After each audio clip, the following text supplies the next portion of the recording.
Avunledi la massa. Ay, ay, ay, ay,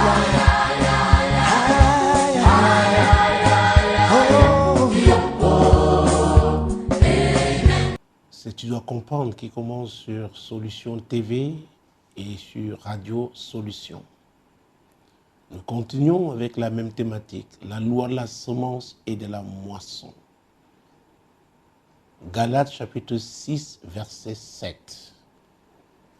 Galates chapitre 6, verset 7.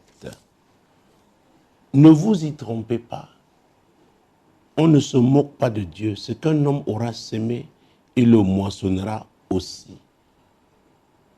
Quand la Bible parle d'hommes, il s'agit aussi des femmes. Que ce soit une femme, un homme, une jeune fille, un garçon, vous êtes concernés. Ce que vous semez, attendez-vous à voir une moisson. C'est une loi. Donc tout acte qu'on pose a des conséquences. Il y a des conséquences qui sont bonnes, il y a des conséquences, n'est-ce pas, qui sont douloureuses. Nous avons parlé d'un grand homme, le roi David, l'homme selon le cœur de Dieu. Nous avons vu comment est-ce qu'il avait fait tuer le mari de Bathsheba. Il s'appelait Uri. Nous avons vu comment Dieu avait annoncé son châtiment. Il avait envoyé le prophète Nathan. David s'est repenti, mais la souffrance, la désolation, le déshonneur est entré dans sa famille. Absalom avait fait tuer son frère Amnon qui avait déshonoré, n'est-ce pas, sa sœur utérine. Nous avons parlé de l'incidence de la polygamie. Comment des familles sont divisées. Les enfants s'entretuent parce qu'ils ont un même père, mais plusieurs mères. Nous avons vu la dernière fois, et en passant, je le disais, les riches, ceux qu'on appelle les riches en Afrique, quand on considère le type de choix qu'ils ont fait, notamment en ce qui concerne le mariage, en optant pour la polygamie, c'est une semence qui a des conséquences terribles. Donc, mesdames, messieurs, je ne sais pas dans quelle catégorie vous vous trouvez. Peut-être vous êtes encore jeune, vous n'êtes pas encore marié. Il y a des décisions à prendre aujourd'hui qui vont, n'est-ce pas, vous permettre d'éviter certaines situations difficiles demain. Parce que quand on parle de la moisson, il s'agit du futur. Oui, madame, oui, messieurs. Et la parole de Dieu nous aide tous. Elle est là pour que chacun puisse prendre la bonne décision. La Bible déclare que la crainte de l'Éternel est le commencement de la sagesse. Alors quand vous ne craignez pas Dieu, vous posez des actes, n'est-ce pas, qui bafouent la parole de Dieu, rassurez-vous. Et ce verset 7 de Galates 6, soyez sûrs que vous allez moissonner. Et cette moisson-là vous fera souffrir. Et elle peut faire souffrir vos enfants. Parce que la Bible, nous l'avons vu dans Exode chapitre 20, versets 1 à 5, la dernière fois. Comment est-ce que l'idolâtrie, n'est-ce pas, peut causer des conséquences jusqu'à la 3e et la 4e génération, n'est-ce pas, des personnes qui l'ont commise. Le péché fragilise l'homme. Le péché crée une distance entre l'homme et son créateur. Le péché détruit l'homme. Malheureusement, la chair est attachée au péché. La chair aime le péché. Donc, faisons très attention. Donc, nous continuons avec David aujourd'hui. Nous sommes là dans un roi cette fois-ci. Un roi. L'homme d'après le cœur de Dieu, mais qui a souffert. Il a pleuré. Il a perdu, n'est-ce pas, 2 enfants. Après Amnon, bien sûr, parce qu'Absalom avait tué Amnon. Mais Absalom est mort, a été tué pour que David revienne, n'est-ce pas, au trône. Absalom qui avait conçu un complot pour destituer son père. Et son père s'était enfui. C'est pourquoi je parle du péché qui affaiblit l'homme. Quand les conséquences, n'est-ce pas, se manifestent. David, l'homme qui avait affronté Goliath, a fui. Il s'est enfui quand son fils Absalom, n'est-ce pas, s'était levé contre lui. Il avait été abandonné par son principal conseiller, Achitophel. Nous devons tous faire très attention. Aujourd'hui, nous parlerons d'un autre. Il s'agit d'Adonijah. Un roi, chapitre 1. Nous allons commencer, n'est-ce pas, avec le verset 1. Le roi David était vieux, avancé en âge. On le couvrait de vêtements. Il ne pouvait se réchauffer. Il y a un temps pour chaque chose. David n'avait plus la force d'entendre. Maintenant, David, n'est-ce pas, il fallait quelqu'un pour s'occuper de lui. On avait trouvé une jeune fille, une jeune infirmière, vierge, belle femme, n'est-ce pas, pour s'occuper de lui. Quand nous prenons les versets 5 pour essayer de raccourcir les choses, versets 5 à 8, Adonijah, retenez bien ce nom, Adonijah, fils d'Agui, se laissa emporter par l'orgueil jusqu'à dire, c'est moi qui serai roi. Et il se procura un char et des cavaliers et 50 hommes qui couraient devant lui. Voilà notre semence. L'orgueil. Jusque-là, Adonijah n'était pas, n'est-ce pas, négativement illustré. Parmi les enfants de David, au moment de la moisson, il y a des gens qui surprennent par les actes qu'ils posent, par les décisions qu'ils prennent. C'était le cas d'Adonijah. L'orgueil. L'orgueil dans son cœur. Il se laissa emporter. C'est-à-dire, le diable l'a tenté. Mais le diable avait été invité par qui? Par David lui-même. La repentance de David a permis que Dieu, n'est-ce pas, le ramena sur le trône. Mais, il y a des dégâts. Il y a des dégâts qui devaient avoir lieu. Et voilà, n'est-ce pas, une des conséquences. Alors, nous sommes au verset 7. Il eut un entretien avec Joab, fils de Tseruja, et avec le sacrificateur Abiathar, et ils embrassèrent son parti. Vous voyez, exactement comme Absalom à l'époque, il avait trouvé des gens, parmi lesquels il y avait un sacrificateur. Et là, voilà un autre, Abiathar, qui embrasse le parti d'Adonijah. Verset 8. Mais le sacrificateur Tsadok, Benadja, fils de Jehoiada, Nathan le prophète, Shimei, Ré et les vaillants hommes de David ne furent point avec Adonijah. Et vous voyez comment la repentance de quelqu'un peut l'aider. C'est pourquoi j'ai l'habitude de dire, quel que soit ce que vous avez fait, si vous le regrettez sincèrement, tournez-vous vers Dieu. Tournez-vous vers lui. Vous savez, c'est dans le livre d'Ésaïe, je pense à ce passage. Mon Dieu, mon roi. Ésaïe chapitre 59. Ésaïe. Oui, chapitre 59, verset 1 et suivant. Non, la main de l'Éternel n'est pas trop courte pour vous sauver, ni son oreille trop dure pour vous entendre. Mais ce sont vos crimes qui mettent une séparation entre vous et votre Dieu. Ce sont vos péchés qui vous cachent sa face et l'empêchent de vous écouter. Le péché. Le péché. Dieu est miséricordieux. Et la Bible dit que les chrétiens ont un avocat aujourd'hui auprès du Père. Il s'appelle Jésus-Christ. C'est lui qui intercède pour les saints.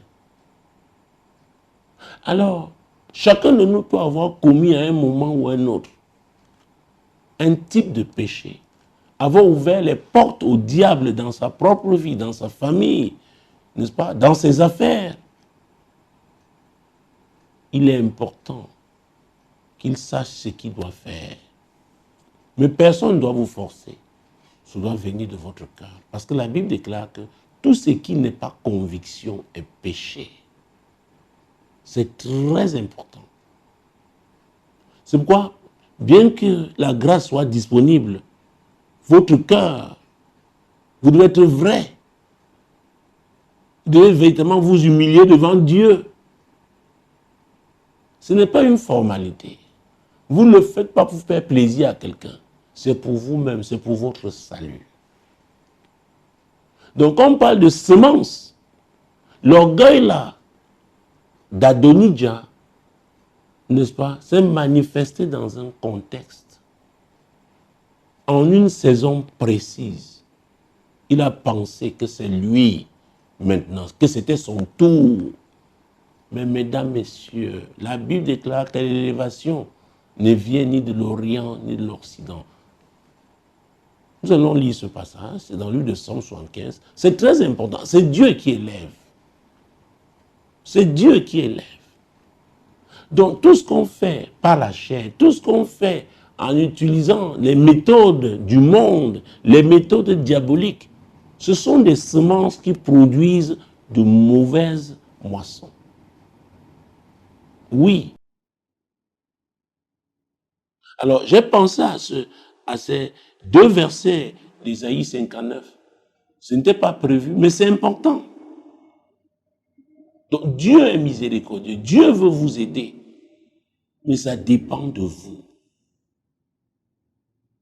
En son temps, David a demandé pardon à Dieu, mais comme j'ai parlé des conséquences, c'est là où Dieu va vous aider en atténuant, Dieu va vous aider à vous en sortir.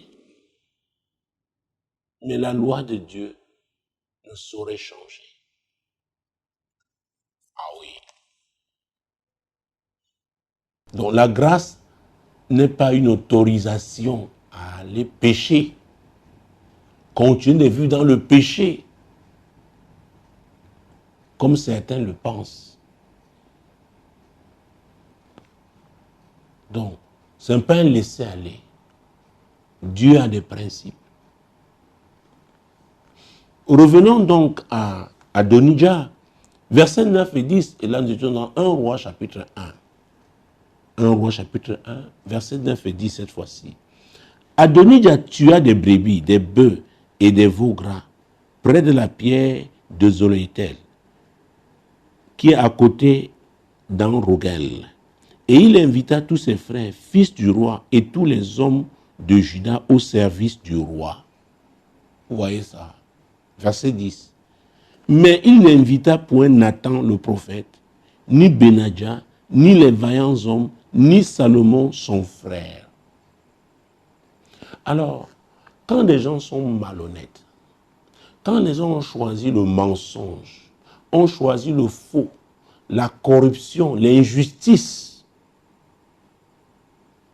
la division, ces gens-là savent quel type de partenaire choisir. Ils évitent les personnes fidèles parce que le mensonge et la vérité ne peuvent pas cheminer ensemble. La lumière et les ténèbres ne peuvent pas marcher ensemble, être ensemble, ce n'est pas possible. Jésus a dit qu'on ne peut pas servir deux maîtres à la fois. Parce que chaque maître a un type de semence, n'est-ce pas, qu'il préfère. Parce que chaque type de semence a aussi un type de moisson. Donc on ne tombe pas Dieu. On ne se moque pas de lui. Ce qu'on sème, on le moissonnera aussi. C'est la vérité. Alors, continuons notre lecture. Nous avons vu que Nathan, le prophète, lui, on ne l'a pas consulté. On savait que lui, il avait fait le choix de servir l'Éternel, qu'il avait appelé en tant que son serviteur, son messager.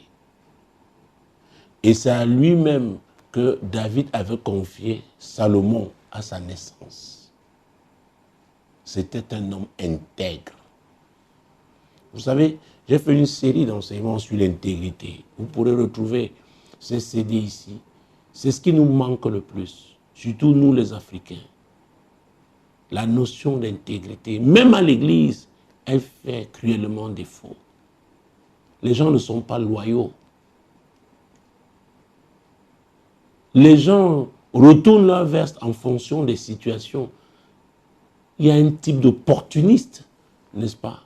Et un type d'opportunisme qu'on vit régulièrement, même à l'église. Vous avez des gens qui n'ont pas de conviction.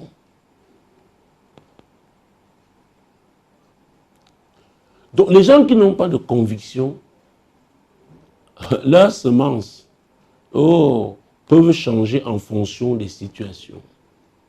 Et si vous avez des gens comme ça à côté de vous, ils pourront affecter négativement votre moisson. C'est très important. C'est pourquoi personnellement je pense que le discernement est le plus grand don. Ce que je dis là n'engage que moi. Parce qu'il est important lorsqu'il faut prendre des décisions. Ah oui. Donc vous pouvez avoir une bonne semence, poser des actes louables, les actes qui honorent Dieu. Mais vous avez à vos côtés des gens qui ne craignent pas Dieu. Des gens qui veulent profiter seulement de Dieu. Alors ces gens-là, s'ils sont là, ils affecteront votre moisson. Et cela de façon négative. C'est très important. C'est vrai, ce n'était pas à l'ordre du jour, mais je peux me permettre, n'est-ce pas, d'ouvrir comme ça cette page et je la referme tout de suite pour que nous continuions de parler d'Adonijah. Alors, verset 11. Nathan dit à Bathsheba, mère de Salomon, pourquoi Dieu lui avait dit que c'est Salomon qui hériterait du trône. Absalom avait essayé. Il a occupé le trône pendant un temps. Il a été détrôné. Adonijah était convaincu que son père étant âgé ne pouvait plus réagir. Donc il avait décidé de le surprendre. Comme je l'ai dit, l'élévation ne vient ni de l'Orient. Donc prenons même ce passage biblique, il est très important. C'est Psaume 75, oui, versets 7 et 8. Car ce n'est ni de l'Orient, ni de l'Occident, ni du désert que vient l'élévation. Mais Dieu est celui qui juge. Il abaisse l'un et il élève l'autre. C'est Dieu. Il est souverain. Les gens vont voir le diable, vont voir des féticheurs, vont dans les sociétés secrètes parce qu'ils veulent avoir des positions, parce qu'ils veulent dominer.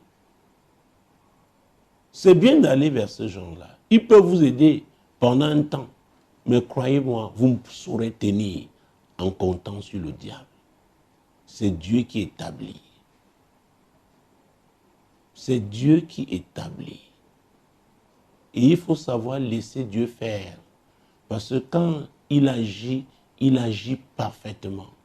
Quand il agit, il surprend les hommes. Parce que les projets des hommes sont éphémères. Donc, les gens peuvent croire avoir un avantage pendant un certain temps. Les gens peuvent croire, n'est-ce pas, qu'ils vont écraser d'autres. Et ça se voit même à l'église. Comment les gens luttent pour les positions. Pas pour servir, mais pour se servir. Si vous avez choisi la vérité, demeurez dans la vérité. Vous allez moissonner. Et cette moisson-là sera la moisson divine. Cette moisson-là, n'est-ce pas, vous fera vous réjouir. Cette moisson-là pourra profiter à vos enfants. Donc Adonijah, il s'était autoproclamé roi et il avait trouvé des gens qui l'ont soutenu dans son projet. Je ne sais pas qui a arraché ce que Dieu vous a donné. Je ne sais pas qui est sur le point de le faire. Mais ma préoccupation est la suivante. Sur qui comptez-vous? Vous savez, vous ne pouvez pas utiliser les méthodes du diable pour combattre les agents du diable. Ce n'est pas possible. Vous ne pouvez pas utiliser la haine pour combattre la haine. Ce n'est pas possible. Malheureusement, c'est ce que les gens font la plupart du temps.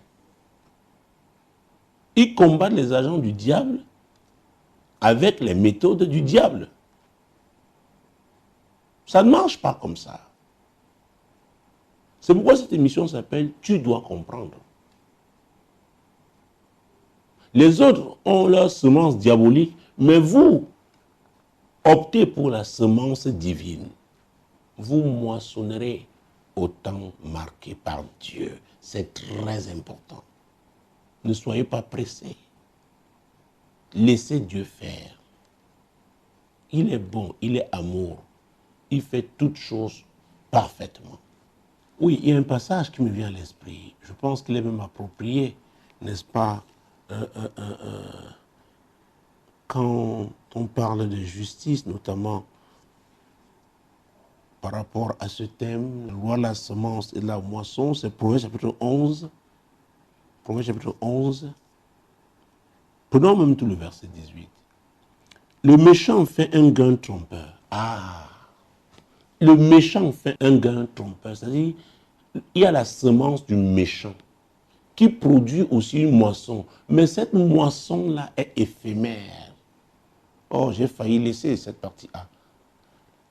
Le méchant fait un gain trompeur. Et c'est comme ça le diable séduit les hommes.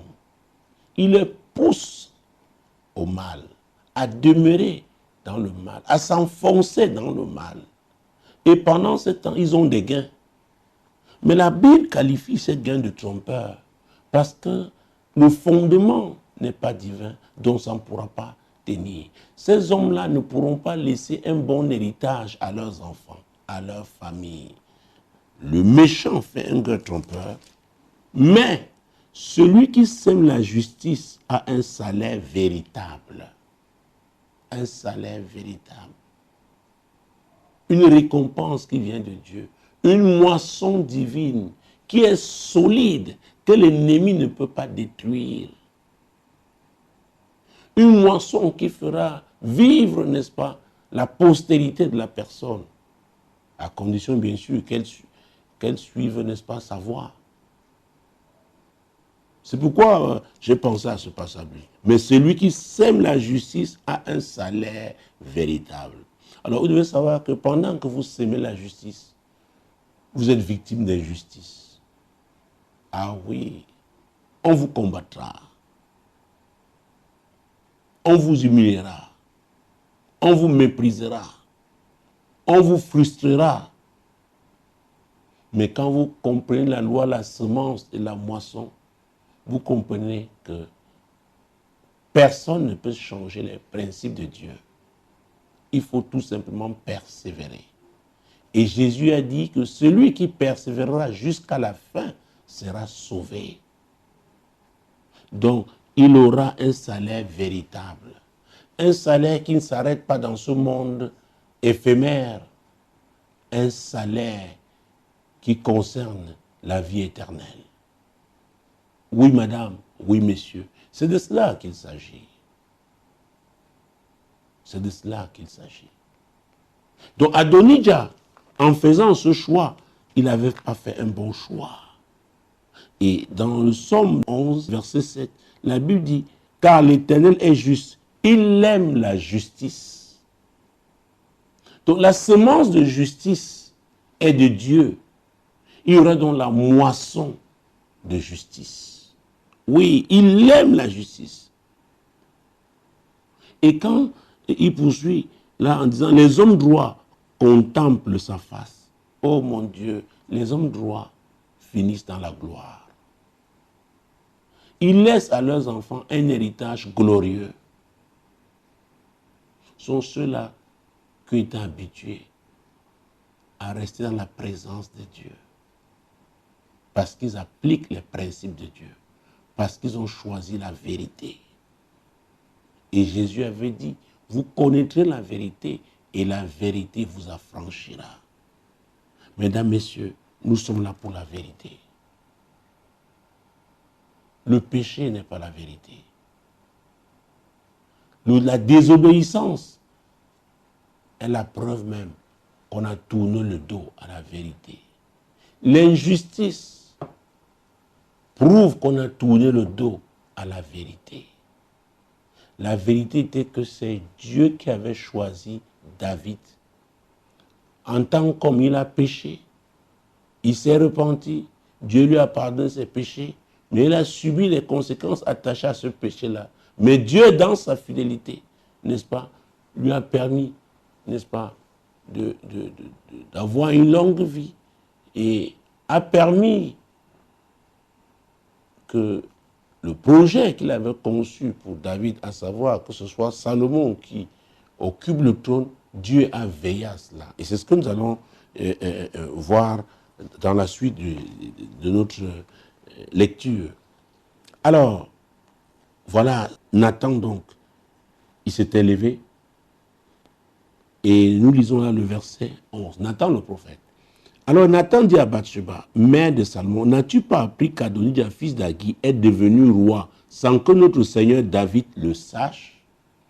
Il y a des gens qui veulent profiter des situations de faiblesse. J'ai parlé une fois des opportunistes. Mais ces gens-là oublient qu'il y a un Dieu qui est le Dieu de justice, qui a un plan. Un Dieu qu'on ne peut pas surprendre. C'est pourquoi il faut faire confiance à Dieu. Ne faites pas comme vos ennemis, vos adversaires qui ont choisi le diable, le mensonge, la corruption, le tribalisme, etc., la haine. Non, non, non, non. Demeurez dans le bien. Continuez de mettre la parole de Dieu en pratique. Dieu sait comment il agira par rapport à votre situation. Dans Jérémie 29, 11, s'adressant à Israël, il a dit, mes projets, les projets que j'ai pour vous, sont des projets de paix et non de malheur. Je ne sais pas dans quelle situation vous vous trouvez, mais sachez que le projet que Dieu a pour vous est un projet de paix et non de malheur. Les gens qui vous font subir ces malheurs, ne les imitez pas. Demeurez avec l'Éternel. Continuez de pratiquer la vérité, la justice, l'amour. Tournez le dos à la haine, aux divisions. En son temps, Dieu vous récompensera. C'est très important, madame. C'est très important, monsieur. Alors, puisque nous reste plus assez de temps, continuons avec Adonijah. La réaction de Nathan qui s'est adressé donc à la mère de Salomon, qui s'appelait Bathsheba. Verset 12, viens donc maintenant, je te donnerai un conseil, afin que tu sauves ta vie et la vie de ton fils Salomon. Alors, je dois vous dire, ce n'est pas évident. Ce n'est pas parce que Dieu a dit qu'il fera une chose que vous ne devez pas écouter les conseillers que Dieu a mis à vos côtés. C'est très important de savoir. Nathan, le prophète, donne un conseil à Bathsheba. Et vous verrez que Bathsheba va obéir. Va, entre chez le roi David et dis-lui, ô roi mon Seigneur, n'as-tu pas juré à ta servante en disant, Salomon ton fils régnera après moi et il s'assiera sur mon trône? Pourquoi donc Adonijah règne-t-il? Et voici, pendant que tu parleras là avec le roi, là où il était, parce qu'en ce moment-là, c'est une jeune infirmière qui s'occupait du roi David. Et voici, j'entrerai moi-même après toi et je compléterai tes paroles. Donc, Nathan a arrêté une stratégie. Bathsheba devait obéir. Bathsheba se rendit dans la chambre du roi. Il était très vieux et Abishag, la Sunamite, le servait. Bathsheba s'inclina et se prosterna devant le roi. Alors nous avons parlé de l'humilité. Nous avons vu comment l'orgueil, n'est-ce pas, a excité Adonijah à convoiter le trône et même pratiquement à le prendre. Mais il a fallu l'humilité de Bathsheba. C'est très important. Dieu résiste aux orgueilleux, mais il fait grâce aux humbles. Elle s'est humiliée devant Sa Majesté, le roi David, son époux. Oui. Verset 22. Tandis qu'elle parlait encore avec le roi, voici Nathan le prophète arriva. On l'annonça au roi en disant, voici Nathan le prophète. Il entra en présence du roi et se prosterna devant le roi, le visage contre terre. Nathan lui-même, le prophète, ami du roi, était un homme humble. Voilà comment Bathsheba et Nathan, à l'orgueil d'Adonijah, ils ont répondu par l'humilité. Parce que David était serviteur de l'Éternel. Oui, c'est l'Éternel qui l'avait établi au roi.